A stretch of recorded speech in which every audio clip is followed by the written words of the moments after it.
जमीयत उलमा हिंद की अर्जी पर सुनवाई करेगा सुप्रीम कोर्ट। जी हां, वक्फ बिल के खिलाफ दायर की गई है अर्जियां और सीजेआई ने अर्जी पर जल्द सुनवाई का यकीन भी दिलाया है। मामले की सुनवाई के लिए यहां तारीख दी जाएगी। सीजेआई ने इस बात का यकीन दिलाया है। सीनियर वकील कपिल सिब्बल ने मांग की थी, सीजेआई से जल्द सुनवाई की अपील की थी। जमीयत उलमा हिंद के सदर मौलाना अरशद मदनी की अर्जी है। आज कपिल सिब्बल ने सीजेआई के सामने ये अर्जी रखी थी।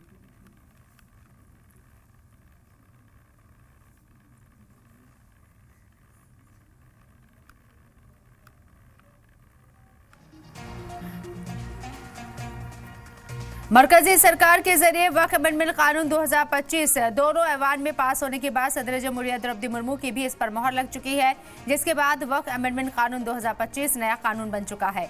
जमीयत उलमा हिंद ने वक्फ अमेंडमेंट कानून 2025 को सुप्रीम कोर्ट में चैलेंज किया है और बयान जारी कर कहा है कि वक्फ की हिफाजत हमारा मजहबी फराइज है। रिट अर्जी में मरकजी सरकार को नोटिफिकेशन जारी करने से रोकने के लिए इंटरिम ऑर्डर की भी मांग की है। किसी भी मसले के अंदर सड़कों के ऊपर नहीं आते और हम ये समझ रहे हैं कि सड़कों के ऊपर आना मुसलमान के लिए मुफीद भी नहीं है। हमारी लड़ाई गवर्नमेंट से है। हम कोर्ट में जाते रहे हैं, आसाम के मसले के अंदर कोर्ट में गए हैं, खुद जो मुल्की मसाइल हैं इनके अंदर गए हैं और हमें अल्लाह के फजल व करम से सुप्रीम कोर्ट से पूरे हुकूक मिले हैं। हम इस अपने नज़रिए के साथ आ रहे हैं और सुप्रीम कोर्ट में गए हैं कि अल्लाह अगर चाहेगा तो इंशाअल्लाह हम यहाँ जीतेंगे, इसलिए कि दस्तूर के अल्फाज बिल्कुल खुले हुए हैं। हम इस दस्तूर के साथ आएंगे, इन दफ़ात के साथ आएंगे तो इंशाअल्लाह हम कामयाब होंगे।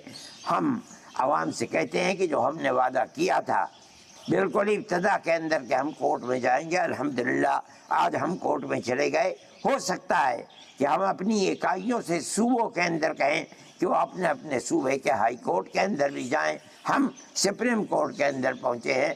अल्लाह से दुआ है कि हम जिस चीज़ को लेकर चल रहे हैं हमारे मज़हब को हिफाजत अल्लाह ताला अता फरमाए और हमें कामयाबी अता फरमाए।